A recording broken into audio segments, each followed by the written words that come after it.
Hello and welcome back to the Butterfly Effect podcast. I'm Jack and I'm joined as always by Liam. Thank you very much. And today on the channel, we're talking about 12 minutes, something that's not as conventional in terms of a choice-based game as to what we've already discussed on the channel, such as the Dark Pictures anthology, for example. But nonetheless, it is an interactive drama. And quite a prestigious one as well, considering the sort of the A-list celebrities that are starring in it. So you have James McAvoy, Daisy Ridley, and Willem Dafoe. And speaking for me personally, it was pretty cool to see Willem Dafoe star in another video game because I'm quite a big James Bond fan. Like, he was actually the villain in another video game that I played when I was younger called Everything or Nothing. So it's sort of a nice little connection for me there. But yeah, it's essentially a point and click adventure game. But Liam, I think you're going to tell us a little bit more about what's the premise of this game. I completely agree about the Willem Dafoe point. He stars in Quantic Dreams. What was the game called? Beyond Two Souls as one of the main characters in that. So I'm sure we'll see him again at some point. But yeah, it's such a cast, isn't it? I think that's one of the biggest points of the game that naturally draws people to it. But yeah, the premise of the game, it's really unique and interesting. So I don't know if you've ever seen the Bill Murray film Groundhog Day, but you play as this guy who's on a loop where you go back to your apartment and your wife's there in this city, and you have, I guess, 12 minutes. It's the name of the game to just vary it up and do different things. And on your first playthrough, you'll notice this cop, voiced by Willem Dafoe, busts through the door. And yeah, it doesn't end very well. It ends in murder, depending on how it goes. And you have 12 minutes to tinker with the time loop and change bits up. And you just have to keep going through it. And you learn new things to kind of alter the storyline each time. And it's a very unique and interesting game, especially combined with the point and click adventure style that you mentioned. But yeah, I'll throw the conversation ball back to you, and I just want to say, what made you pick this game, Jack? I suppose really it was the concept. If we were talking initially, I mean, you know how like the past couple of games we've talked about, they've been on the Xbox Game Pass, and just the cover art for the game interested me a lot. And actually, you know how we was talking about in the Alan Wake series about the birds and like sort of the references of Hitchcock. This does sort of have like a Hitchcockian vibe to it in terms of the cover art in general. But I suppose it really was the concept, the idea of time loops. Like, I've never experienced this in a video game before, and plus the fact that it had sort of some adult themes and it was sort of puzzle based as well. I thought this ticked a lot of boxes for me in terms of it being different to what I've already played, but almost staying true to what I like in video games personally. Was that the same for you? So I always knew this game existed because obviously we've been covering a little bit of Annapurna Interactive. So we've recently covered Edith Finch and The Last Stop, and those are games I very much enjoyed. And naturally, my social media was throwing the trailers out for me. But to be honest, I didn't have a massive urge to play it or buy it straight away. I knew the trailers existed, but it was only until you told me that it came out. And it was, I looked at it on the PlayStation store that it was there, and I paid £20 for it. But the premise really did interest me. A Groundhog Day and point and click. We've both voiced it before. We can enjoy the odd shooter or, very basic, generic, video game, whether that's a battle royale, a shooter, an adventure game. But point and click is very much a hit or miss game where a load of people aren't a fan of it. But I believe, we had a conversation about it. You're the same as me, that we kind of grew up on those games, especially at like school computers growing up in the UK, where a lot of kids would play like, shooter games or, like target games. But I very much enjoyed the escape room puzzle game style point and click, which is why it was really interesting when The Walking Dead came out in 2012. But yeah, this game, 12 minutes, brought that back. It was really interesting to see the style where you have to find objects around the house, interact with them. And yeah, it was very, like I say, I really like variety in video games, and this was such a nice change of pace for me. So yeah, I very much enjoyed it, and I'm really glad you recommended it, to be honest. Yeah, and as well, like the point you raised about the escape games, like very much the same case with me as well. I still remember when I was younger, I think the very first one I played was Escape the Bomb, um, and Escape the Telephone Booth, Escape the Car, and in fact, that the ingredients of those games very much translate into this, don't they? When you're picking up objects and you can combine them together to do different things and create different scenarios. So on paper, this is very much, a thumbs up from me at the moment, but obviously we'll get to our overall thoughts later. So, okay, did you want to sort of tell us, how did your game pan out? Like, where did you start? What were the first things you did when you, went into 12 minutes? Yeah, of course. So, funny enough, when you look at the trophies, I'm going to start off the bat that there's one where you're simply told to stay put, let the thing play out, almost not touch the controller. And I didn't even get this one till a second playthrough. I guess I wanted to get stuck in and medal right away. So I think on my very first playthrough, I simply just, interacted with the wife. I think I ate the dessert actually, because the way it starts is your wife will always have the same routine where she sees you come in, she has a present she wants to give you, so she's made dessert. She suggests that you sit down and she'll tell you about this big secret. And eventually, yeah, the cop breaks in, and yeah, voiced by Willem Dafoe, and he handcuffs you and your wife. Um, Starts asking the wife about where's the watch. You're under arrest for killing your father 8 years ago, and you're the husband who's very much out the loop. He doesn't know what's going on, and then he sort of decides, "Oh, I don't need you," so he kills you before you can get any further. And it's in your best interest to try different things to, see where it goes. And you're thinking maybe the wife is hiding something, maybe this cop is nuts. And yeah, you really have to tinker things up. So yeah, how did your very first time loop go? Yeah, so very much the same thing. So obviously, I was using the dialogue as prompts to almost forward the game, although there was one that I actually missed, which is the fact that she said that she didn't hear you come in. But basically, it went across, went out of my mind as what to do from there. But yeah, in my first loop, I set up the table with the mugs and the plates, sat down, she gave me the present, and I was just in dialogue with her saying, "Oh, it's going to be great as parents." And then that's when the cop come in, and he, like you say, sort of ties you up, throws you on the floor, he ends up killing you. You got like this sort of big sort of early twist, and you think, well, how the hell am I meant to get out of this? And then obviously that's then kicks on from where the game really starts to sort of challenge you in terms of what to do. And you know what? It wasn't actually long before I got stuck. So I was looking around because there's three rooms essentially, isn't there? There's three rooms and a closet, and I was exploring all of them. Like I was sort of doing experimental loops.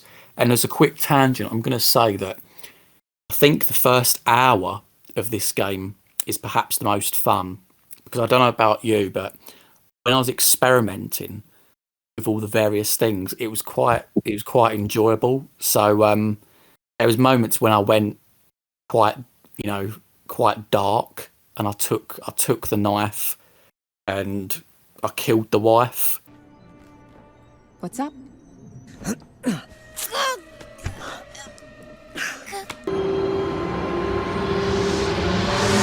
And then when the cop comes in, he's shocked, and he ends up giving you a bit of dialogue. He says like, "Oh, actually, this could work out for you. Basically, your wife killed her father. So if you tell me where the watch is, I'll make your troubles go away." And I wasn't expecting that at all, but because I hadn't found the watch, he ended up killing me, and the loop restarted. So there was that.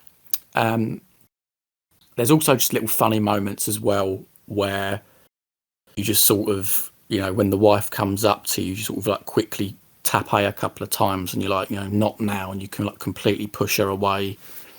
You let her set the table up and all this sort of thing. So yeah, I think this was perhaps the moment I've first, started to appreciate the game. What about yourself? Like, was you experimenting a lot in these early stages? Yeah, like from what it gathers is that you very much let it play out to get the dialogue early on, while I think I very much explored the house my very first few loops. And like you say, it is very interesting how like the minute you discover you're on a loop and you can keep doing it, you almost don't take it seriously and you can mess about a little bit. And one of the funniest playthroughs I did is where I knifed the wife and she was just on the the kitchen floor, and I just decided to eat dessert in front of her. And the cop broke in and just was like, "What have you done?" Well, I'm just eating dessert in front of this dead body, like an absolute lunatic. But yeah, I think like you say, there was that prompt where she says, "I didn't hear you come in," so I clocked on that you could hide in the closet really early doors, and that's when she name dropped that the pocket watch was under the vent in the bathroom. It took me a while itself to figure out how to access that because it's actually hidden in pitch black. And at the start, I thought you needed like the fake candle and the knife. It turns out you can just use your house keys. But yeah, like you say, the way the story works is that you progress bit by bit, and the story unfolds. And like you say, there are minutes and moments where you really do get stuck. And there's moments where you really clock onto something new and you progress and you just really want time to get through the house and explore and try the next bit.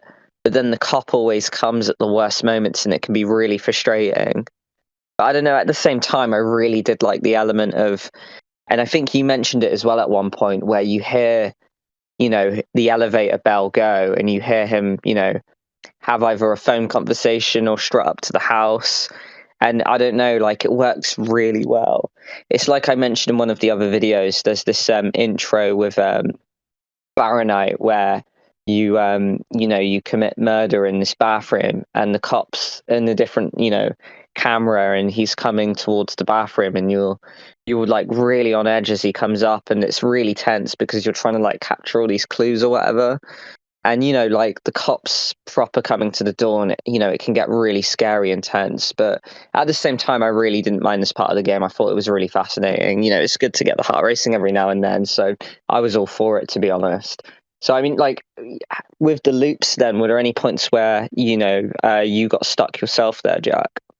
Oh, yeah. So after a little while, I was sort of thinking, where the hell do I go from here? And I end up having to Google what to do. Now, I don't know if anyone listening, whether this is a common practice or whether I'm just dumb, I don't know. But there's a few occasions in this game where I was thinking, God, like, and you know what? It wouldn't have been such a problem had you just been left to your own devices to figure it out. But because there's a time limit, you essentially have like not even 5 minutes before the cop turns up.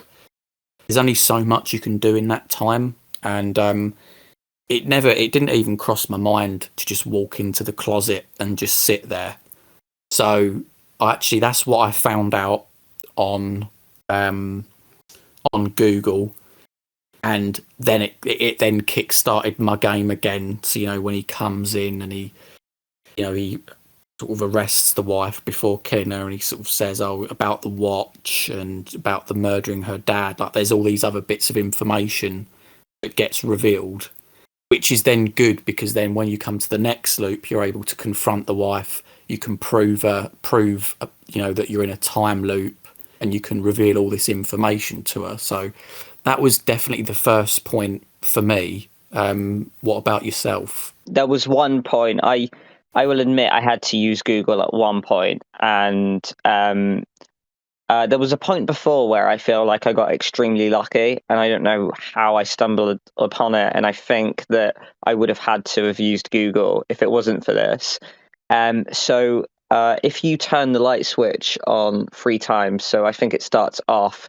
If you turn it on again, it zaps you. You turn it off, you're fine. And if you turn it on again, it knocks you out from the electric shock. I was tinkering about with the sleeping pills because I figured that you could mix the sleeping pills in the mug of water and it can send your wife, tired and she goes to bed early. And I figured that, this could happen and I could hide in the closet and I could see what happens if the killer, saw the wife unconscious and maybe I could like stab him in the back or something. Because I was aware very early on that you needed the cop to, you needed to catch him like off guard, basically. Now, what I didn't anticipate is that I switched the light twice. So he got electrocuted from it. And I guess you're supposed to naturally find out that if you electrocute yourself, that you can use this on the cop.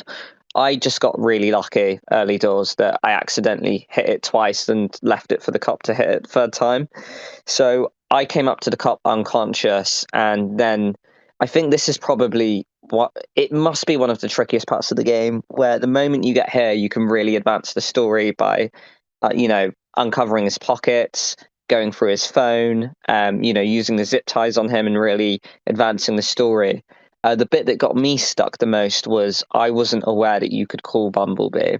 It might be dumb. It might be that other people got caught here, but yeah, I guess I went through the phone and read the texts, but I just didn't see an option that you could call his daughter because, one of the main devices that you'll find that when you end up doing the final loops is you have to call the daughter to sort of say, my wife's innocent, please tell your dad to not, to at least talk to us. And then this is one of the main devices you'll use to advance the story. So at least when the cop comes in, he doesn't just go in not listening to you, because that's one of the most frustrating parts of this video game, is that in the early stages, the cop will kick the door down and just kill you without hearing you out. Now, this is the device you use. It took me a while to figure this bit out. And like you say, I think this is one of the most frustrating parts of the game, is that you don't have a lot of time. So, in order to advance the story, you just have to keep reliving these loops, and he'll keep kicking the door down, keep killing you.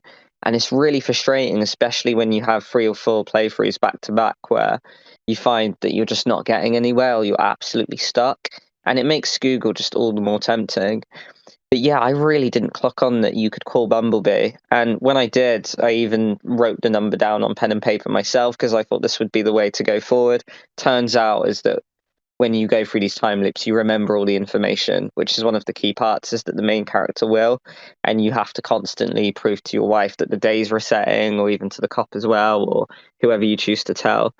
But yeah, that was definitely the point that got me stuck the most, Jack. Yeah, so I was actually okay during that bit. The silly thing I did though is when I got the mobile phone, especially when I first experienced it and then I went back to it again, I still kept typing the number in. I know it says call Bumblebee next to the phone, but I didn't realise that was something you could click on. But another thing as well, quickly, as an observation, I do think that this game would probably be better played on PC.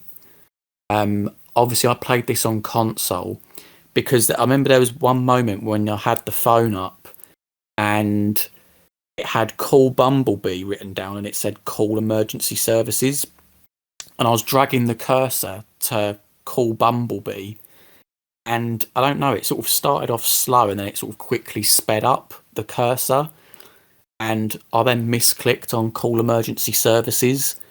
And then that ended up screwing up the whole time loop. And I sort of had to go through it all again, which, again, it's these little details that cost you time and it over time, like naturally, I'm a person that's quite impatient in general. So these tedious little things, they do add up. And I suppose that's why I naturally reflect and say that the first hour of the game was where I most enjoyed it. But nonetheless, having said that, I did manage to get through and speak to Bumblebee.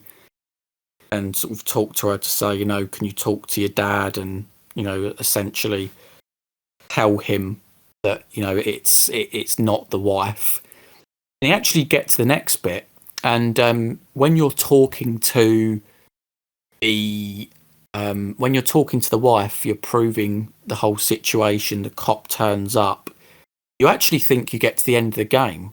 At least I did, because you then come in, or he comes in, you talk to him, and the wife gives him the watch, and he says, all right, okay, I'll go and, you know, look for the brother, because there's a big reveal that it's actually the brother that killed the dad, not her. And I was thinking, oh, brilliant, that's the end of the game. And then another loop starts, and you think, oh, wow, like, you know, what are you meant to do from here? But ultimately, yeah, I mean, do you want to carry on with it, mate? Like, in terms of what happens next in the story? So in the story, yeah, I guess the killer comes in and says something about, you know, I think, you know, you recall the nanny, because the wife tells the story about how, you know, the father like hit her, and then how the wife, or, you know, your wife at the time, you know, shoots the dad and thinks she ran away to the city where she met you. But yeah, like, I guess, yeah, like there's a nanny that's involved, because the dad had an affair with the nanny, and then the killer remembers the name of the nanny, and then, you know, you clock on from the present and a bit of dialogue that the nanny's called Dahlia, and there's a whole segment where you've got to show him the baby clothes that your wife has bought that day. The name's Dahlia, your mum, and then you clock on that your mum was the nanny, and thus the big reveal, the biggest twist in the game, is that your wife is in actually your sister. What are you doing, step bro? So yeah, there's a big whole incest storyline that's really messed up, and then, you know, like, really changes the dynamic of the game, where when you reveal this whole side and you go down the confess trophy storyline, that, you know, it's just a very bitter story. And then, you know, it becomes very much about going back in time to where you have this conversation with the mother's dad, where you originally killed him, I guess. And then, you know, there's all these different endings about whether you can, you know, just walk away and you're alone. And then there's this whole segment where the apartment can be empty. And then there's what apparently was the true ending as well, which is, I believe, the one that you got yourself, Jack. So, yeah, did you want to talk a bit through that? Yeah, so in sort of in various segments of the game, the wife can sit down and open this book, and I suppose this is another thing that you can do to prove that you are in a time loop, because I think you have to click maybe 2 or 3 times on this book throughout your gameplay, and you'll know you've done it because as soon as you click on it, the character you play as, he'll just read this quote. So to fast forward, if you then get all the way to the end when you're in the room with the wife's dad, if you don't click on one of the 2 options that are up, I think it's the options are, you know, I want to stay with her, and the other ones, maybe it's best if I leave. If you don't click on them, you can actually click on the book near the bottom of the screen, and what that essentially does, that the camera then pans in, and you then just sort of go into the clock. And I think that ending highly implies that you're almost being hypnotized into a situation where you completely forget everything that you know. So you forget that she's your half sister, and it's quite a weird ending, really, when you think about it. But nonetheless, it is the true ending, because it then cuts to the credits, and, you know, therefore you're at the end of the game. But what I did want to ask you is, what did you think of the twist? Yeah, so I'm not gonna lie. I think, you know, the gameplay was really enjoyable, and I really enjoyed the story, especially in the early stages where you're really uncovering what the wife, you know, because you're aware this wife's trying to hide a secret, and when you do these time loops again, you're aware she's in denial, and you're trying to uncover it. and then the cop reveals more, and then you're thinking, who's the good guy here? Who's the bad guy? I think it didn't lose my interest, but the moment you find out that you're the brother, it just felt, and I voiced this to you before, it felt very far-fetched. So, for example, the wife kills her dad or shoots him supposedly, and then you're the brother, and then you finish the job off. And then the wife supposedly runs really far away to this one city where she finds you, and then you get together. I don't know, the whole thing just seems really far-fetched. Like, out of all the people on the planet, she happens to fall to exactly her brother and exactly the same person who killed her father. I don't know, like, there's all these twists that happen throughout the game, and I think it's brilliant. I love a twist, that leads to another twist.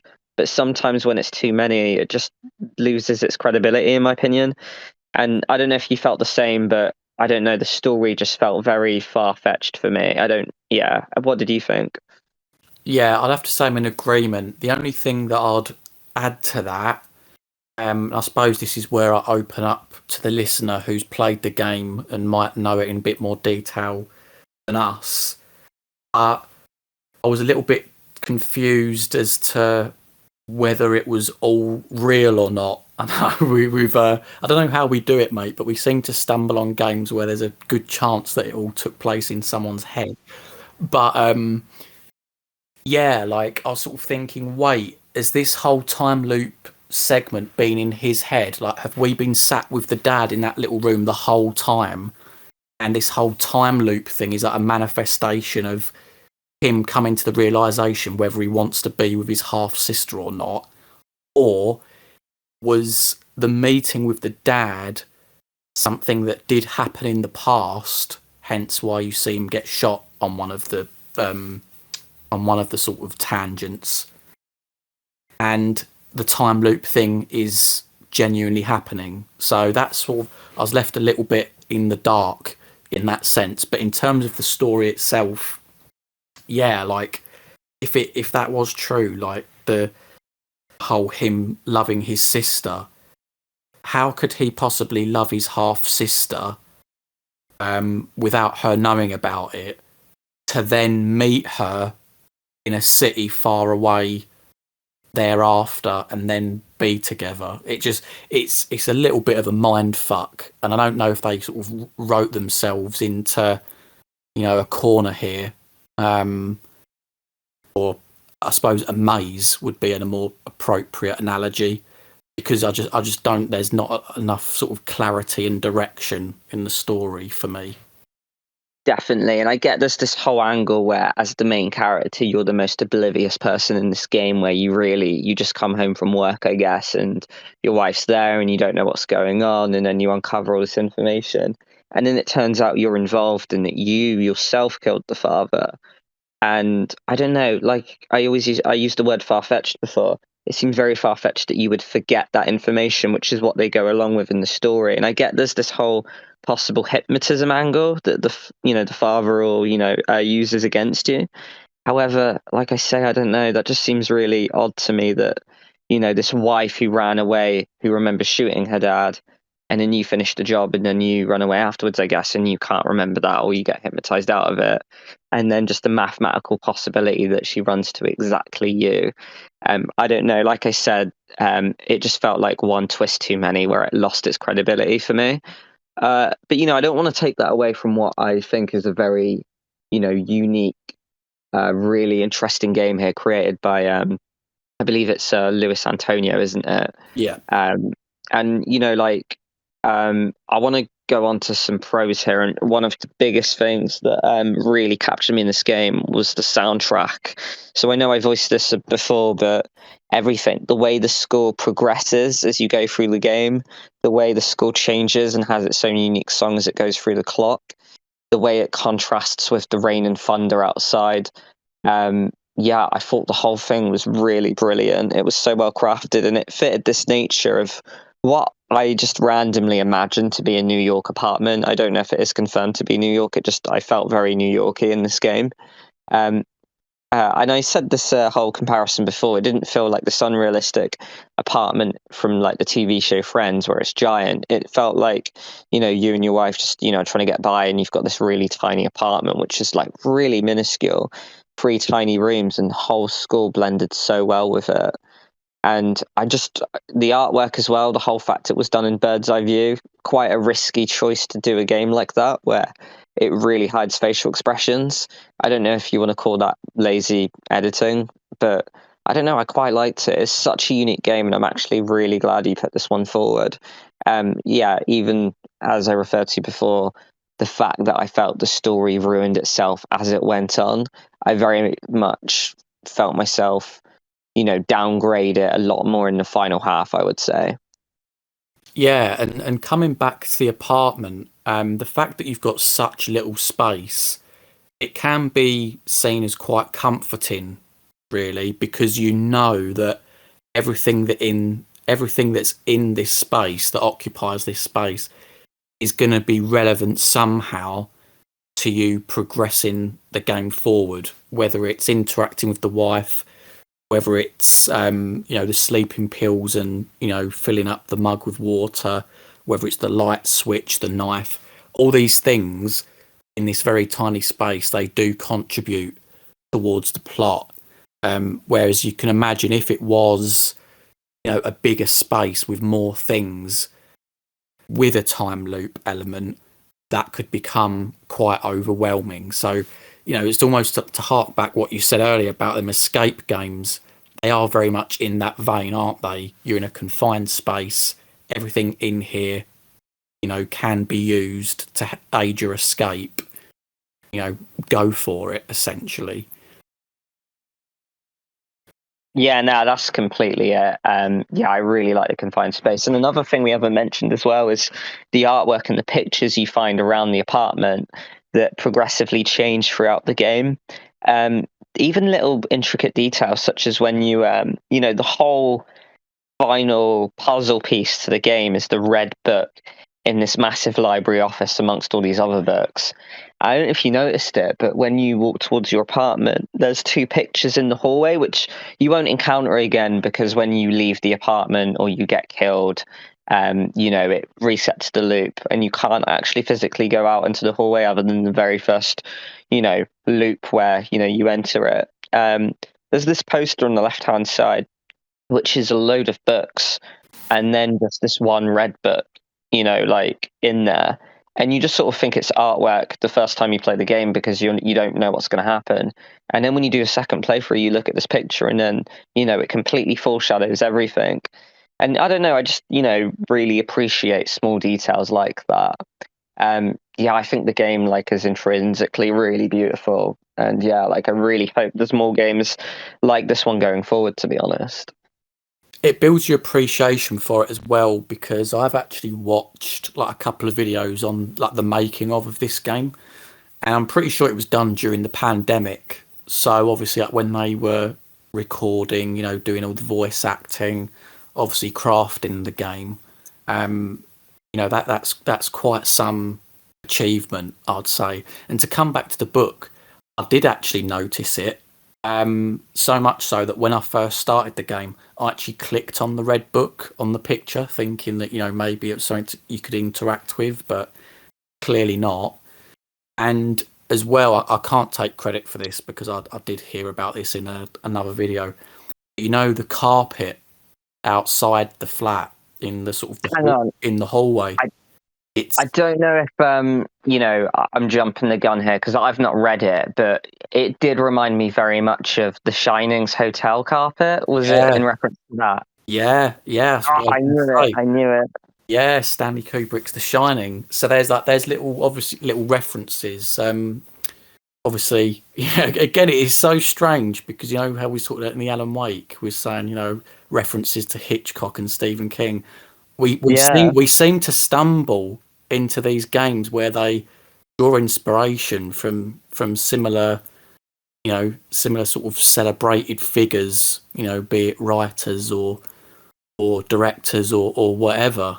So just sort of a nice little Easter egg, I suppose. And I suppose again as well, it's you're talking about the story of The Shining. Obviously, it's a guy who sort of progressively gets, more and more mad, doesn't he? I mean, again, it's a nice clue, I suppose, that this whole situation you're playing, it's quite maddening in itself, and it strengthens the argument that the whole thing is taking place in this guy's head, because it's very much a psychological thriller in many ways. Yeah, no, absolutely. So other than the far-fetched story, were there any other cons you felt really hindered this game from being like your all-time favorite game then? I don't know. Part of me wants to say that it's not the game's fault and that it is just my intelligence, but I've got to admit that, I think I needed help from Google 2 or 3 times during this game at points where I was stuck. And each time I went to Google, I don't know, I felt like that I was getting drawn out of the game. I felt like I was invested less and less. And, Yeah. I was sort of thinking, I need a helping hand. And, at the time, you're sort of sat there thinking, why has it got to be so complicated and difficult? Why has it got to be so intricate with all the various things that you have to do? Because a lot of times you have to replay the same stuff a lot of times in the loops just to get an extra inch of information. But especially at the bits where you get stuck, you just you're ready to cave and think, what, I'm just going to look at a walkthrough and get this thing done. So while you start on a positive note, and I think, to go into my overall thoughts of the game, conceptually, I loved it. The whole time loop thing, the various references, the interactivity, of course, choosing dialogue, the way, you can choose your own path to some extent, and, your own ending. I found in practice, I was left feeling a little bit cold because I didn't feel like that I achieved it. I felt like that I had to get a helping hand, and I felt that there was a couple of mechanically things that annoyed me on that journey as well. So yeah, I go hot and cold with this. I'd probably give it maybe a 6 out of 10. I think I showed you the video of it as well, but I did encounter one pretty hilarious glitch where the cop was, pinned my wife down, handcuffed her, and then went over to me, or went over to kill me. I think I might have already been in cuffs. And yeah, the cop was just stuck on the sofa, walking into it, and do this. Please, listen. This is more complicated than Yeah, too fucking right it is. I managed to find out I could break the loop. Luckily, I had a knife on me, and then it meant he turned around, I think, to get me or something. But sometimes the animations of the cop arresting you would clash with the objects around the house, or he'd go through them, or he'd get stuck on them a little bit. I think, if you've played this game, you've probably encountered a similar issue. So yeah, there's that, which is always worth mentioning. Another point as well, like you mentioned, it is a time loop game, and I really do admire the fact they went for this, really bold strategy of, using this as a concept. However, it's so risky to do, and this game doesn't cover it flawlessly. Like we say, especially when the game's really challenging, you're going to have to constantly go over the same loop, and that can get really tedious if you don't do it correctly. And I think the game does do it well. It's just when you make it as challenging as the game is, it means that you will do loops where you don't progress. And if you're someone like me, where you've got a full-time job and, you really value your free time, if you sit there and you've gone through a loop for an hour and you feel like you've not really achieved much or any clues or leads further, it can be really, kind of gut-wrenching. So yeah, there's that issue. Graphically, it's not the most intricate game. There's a point where you look through the peephole, and I get things are supposed to be a little blurred in real life when you do that. That you see the cop walk up, and it's very blurry and grainy, and it's not the most graphically brilliant game, and I know it's not intended for that style. But yeah, it's by no means a perfect game. I think I would give it, maybe like a 4 or a 5. That's not a bad score to me. I would just say that the style of the game and the concept really does limit how much you can do with it. I wouldn't say I wanted more endings as well. I would just say, there's not necessarily branching. There's just a few free random endings that you kind of don't really get to pick either. You kind of just have to stumble upon one by chance. For example, in the final scene with the interview, I think there's 2 different endings based off of whether you pick the book early doors or whether you pick it at a certain moment in dialogue. And that completely changes like the alteration of your game. So I feel you get very little control over the ending you want. I mean, maybe that's not a bad thing whatsoever. But either way, like I referred to again, I'm really glad you put this game forward because, again, Annapurna Interactive seems to publish this variety of games that are somehow in the same realm of games that we really do enjoy.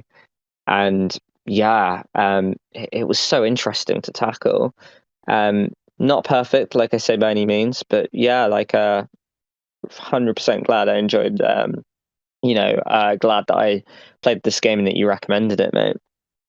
Yeah, that's good. And I'm glad I've played it as well. Like it's always good to have a little bit of variety in these games because I know when we first started out with the channel, I mean, I know I did. I thought that we'd mainly be focusing on choice-based games, and I thought they would fit the conventional, Telltale, supermassive Quantic Dream, though that level of choice.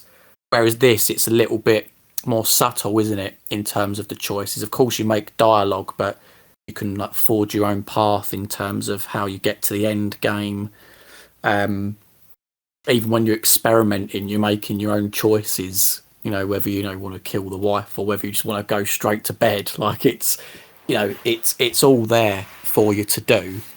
But yeah, coming back to the point you were saying about the loops, it really is a game where if you don't have a lot of patience, maybe you're like us and you're the sort of person that you'll give it a fair crack of the whip, and if nothing happens, you're more likely to just go to your phone and look for answers. If you're like that, then you can probably expect mixed feelings about this game. If you're patient and you're willing to sort of really slog through it, then by all means I'd recommend this game. And if you have been listening to this and you think that our points, we're wrong in places, or you disagree, you have your own view, or even if you haven't played the game, maybe there's things that we've said that have triggered you to really want to play this game, then please by all means leave a comment, because no matter how we sort of ultimately feel about these games, good or bad, we enjoy talking about them all the same. So yeah, please do that. Yeah, definitely. And to build on the impatience point, if you do think you would be too impatient to replay this game where you've constantly got to reset these loops and play through these 5 minutes for the cup to come, it is worth noting that the game does give you a slight handout in the fact that there are shortcuts. Just the fact that if there's dialogue that you've already covered, or I think even uncovered, you can choose to actually skip them each time. And there are little shortcuts to just skip until the cop comes. So, for example, if you call the cop's daughter via the phone, you can hurry the cop up to come straight away, or if you go to bed or hide in the closet, it actually skips the clock forward to a relevant point, usually when the cop does come. So it's not all that bad. There are ways around it to hurry the game up. It's just that you will end up finding that you have to cover the same dialogue, especially if you've not played the game before and you're finding out clues for the first time, and you have to do all these bits just to get a little inch forward each time. Obviously, if you did like this video, like and subscribe, the rest of that. And if you have played the game, let us know what you thought. Is there anything you disagreed with? And like we say, a big part of this game is getting stuck. like us, did you have to rely on online help, and which points really stumped you? I'm really intrigued to know that, because we got stuck, Jack and I, at very different points, and the stuff that we covered in each other's gameplays that I didn't even think to do that Jack did, and vice versa. So yeah, like, tell us what bits stuck you, what bits you surprised yourself with, of how quickly you got ahead of yourself. These are really good things that we'd like to know. But yeah, I'm good. I don't know if you've got anything more to contribute there, Jack. No, absolutely. I echo everything you just said. So yeah, obviously, thanks for listening. That was 12 minutes, and we'll see you next time on the Butterfly Effect podcast. Yeah, thank you very much, guys. I'll see you soon. Bye bye.